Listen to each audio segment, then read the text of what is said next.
Missed opportunity as SANZAAR greenlights All Blacks Springboks tour confirms Rugby Championship's future.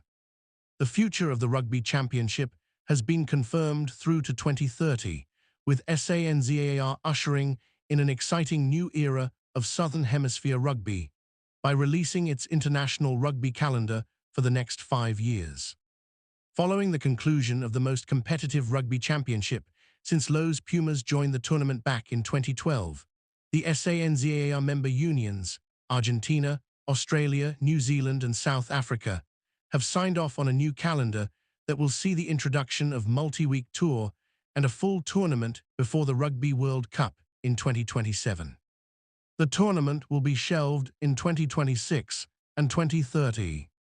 For the first time, a full Rugby Championship will be played before a Rugby World Cup. Multi-week tour will occur in 2026 and 2030. The calendar also includes World Rugby's proposed Nations Championship to be played in 2026, 2028 and 2030.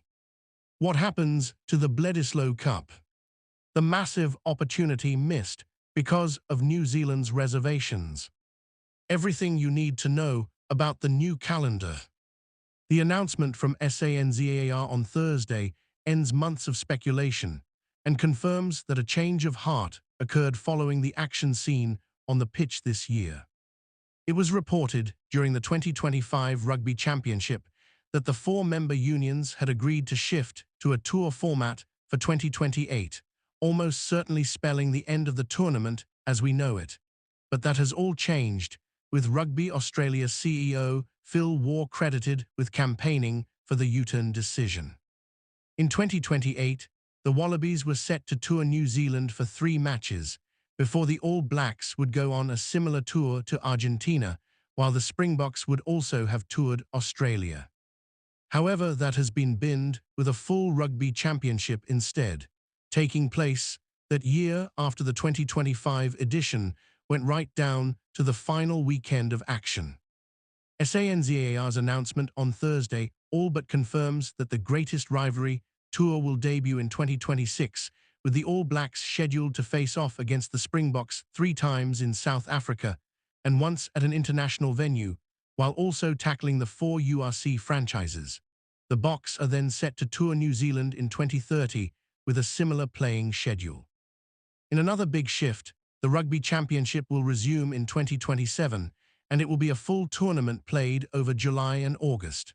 Previously, a shortened competition would take place in Rugby World Cup years, but that will not be the case in 2027 as the member unions have made the decision to better prepare the 4 nations for the World Cup in Australia.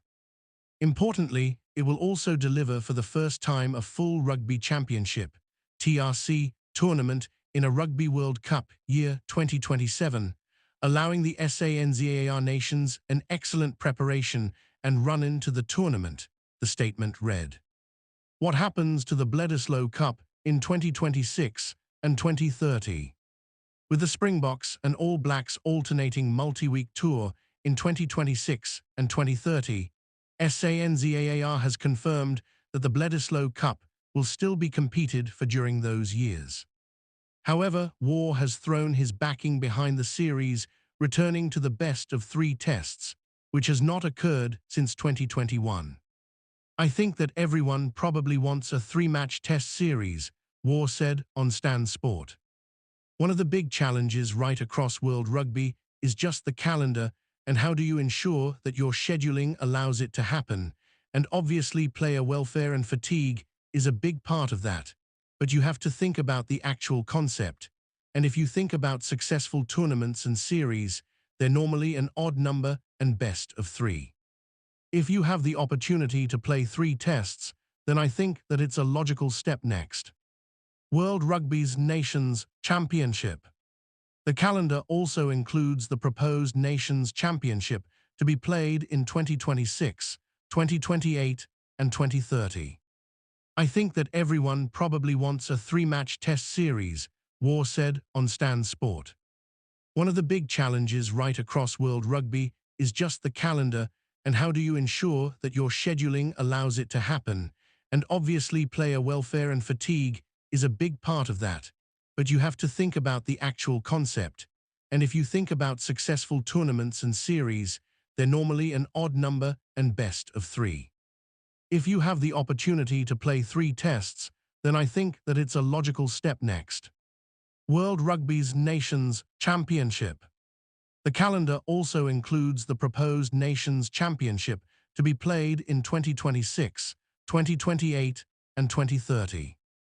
The concept will see the 12 biggest rugby nations in the world, packed with the best players in the sport, meeting across 2 rounds of fixtures in July and November every 2 years to decide the dominant nation and the balance of power between rugby's hemispheres.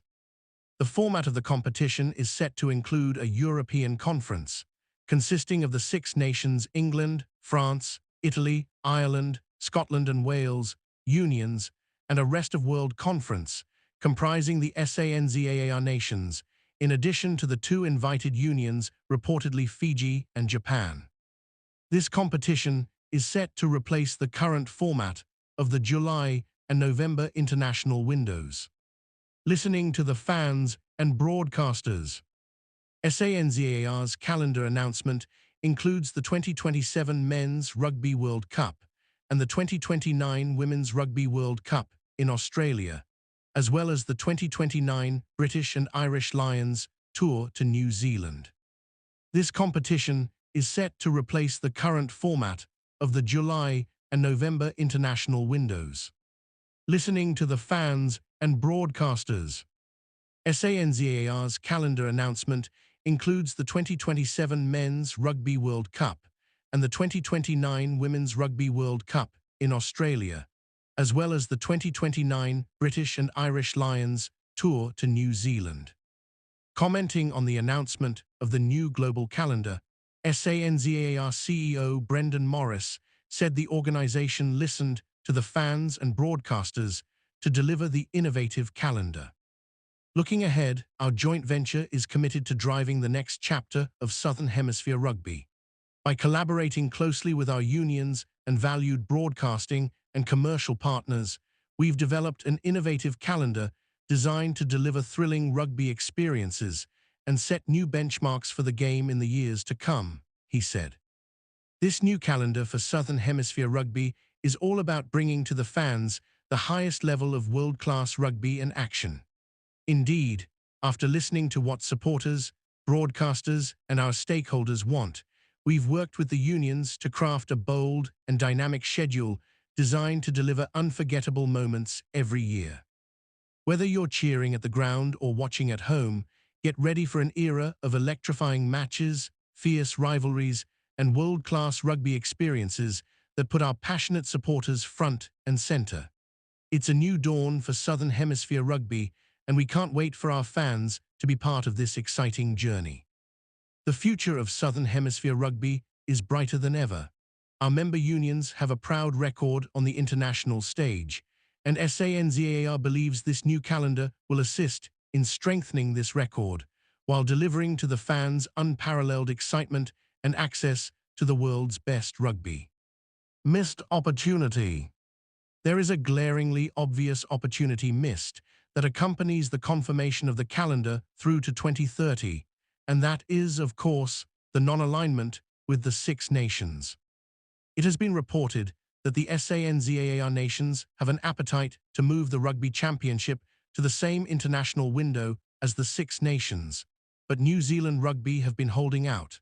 Had the Rugby Championship moved to earlier in the year and aligned with the Northern Hemisphere's premier international tournament, it would have created the closest thing to a global calendar since the game went professional. The sign-off through to 2030 means this is unlikely to happen until the new schedule is decided for 2031 and beyond. But the late change of heart this year provides some hope that the calendar could be tweaked before then.